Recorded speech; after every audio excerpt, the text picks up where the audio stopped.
कांग्रेस नेता राहुल गांधी ने लोकसभा में प्रतिपक्ष नेता के रूप में अपना पहला भाषण दिया और केंद्र सरकार पर कड़े प्रहार किए। इस भाषण के दौरान राहुल गांधी ने भारतीय जनता पार्टी और प्रधानमंत्री नरेंद्र मोदी पर कई आरोप लगाए और देश की मौजूदा राजनीतिक और सामाजिक स्थिति पर गंभीर चिंता व्यक्त की। राहुल गांधी ने अपने भाषण की शुरुआत में कहा कि पिछले 10 सालों में भारत के संविधान पर सुनियोजित हमले हुए हैं।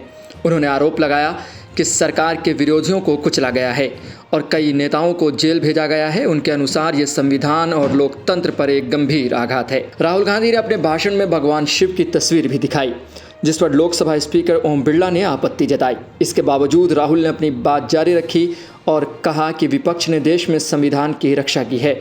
उन्होंने भगवान शिव से प्रेरणा लेते हुए कहा कि शिव अपने गले में सांप रखते हैं लेकिन डरते नहीं हैं और इस प्रकार उन्हें निडर रहने की प्रेरणा मिलती है। उन्होंने यह भी कहा कि भगवान शिव का त्रिशूल हिंसा का प्रतीक नहीं है, क्योंकि वह इसे बाएं हाथ में रखते हैं जो अहिंसा का संदेश देता है।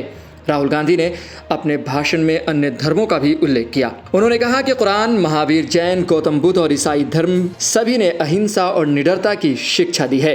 राहुल गांधी ने kहा कि सभी धर्म हमें अहिंसा के मार्ग पर चलने की शिक्षा देते हैं, लेकिन जो लोग खुद को हिंदू कहते हैं वही आज सबसे ज़्यादा हिंसा की बात करते हैं। राहुल गांधी ने अयोध्या का जिक्र करते हुए कहा कि वहां के लोगों की ज़मीनें छीनकर एयरपोर्ट बनाया गया, लेकिन किसी को मुआवजा नहीं दिया गया।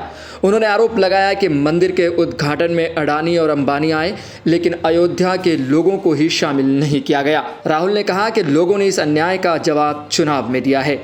वहीं राहुल ने अपने बयान के दौरान किसानों और महिलाओं का मुद्दा भी उठाया। राहुल गांधी ने अपने भाषण में किसानों और महिलाओं की स्थिति पर भी चर्चा की। उन्होंने कहा कि सरकार ने किसानों में, सेना में और महिलाओं में डर फैलाया है।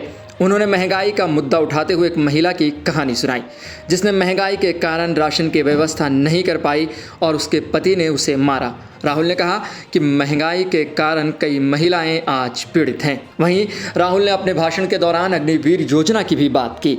राहुल गांधी ने अग्निवीर योजना का उल्लेख करते हुए कहा कि एक जवान की मौत के बाद उसके परिवार को मुआवजा नहीं मिला और सरकार ने उसे शहीद का दर्जा नहीं दिया।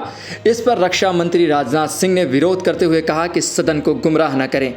वहीं मणिपुर और जम्मू कश्मीर का भी राहुल गांधी ने उल्लेख किया। राहुल गांधी ने मणिपुर और जम्मू कश्मीर की स्थिति पर भी चिंता जताई। उन्होंने कहा कि सरकार 2000 साल पहले की बात करती है लेकिन भविष्य की बात नहीं करती।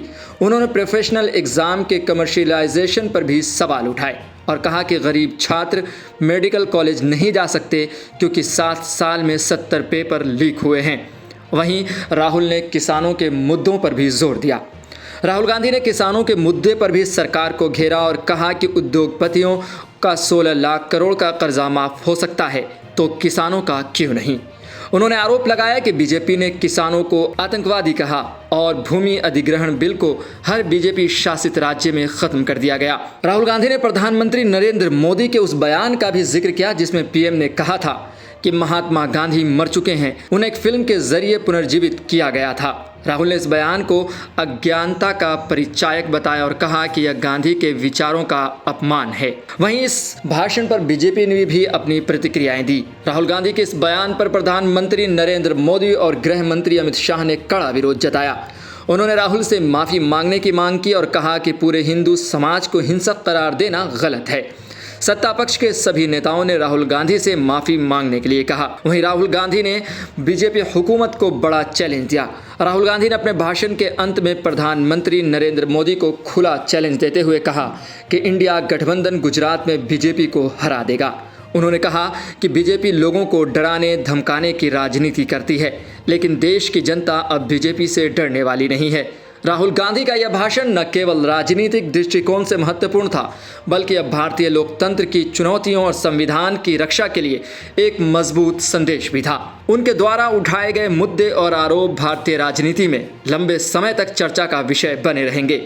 आप इस बारे में क्या सोचते हैं? आप राहुल गांधी के इस भाषण को किस तरीके से देखते हैं? आपका राहुल गांधी के इस भाषण पर क्या नज़रिया है? हमें कमेंट बॉक्स में ज़रूर बताएं और ऐसे ही खबरों के लिए देखते रहें सहारा समय का समय डिजिटल।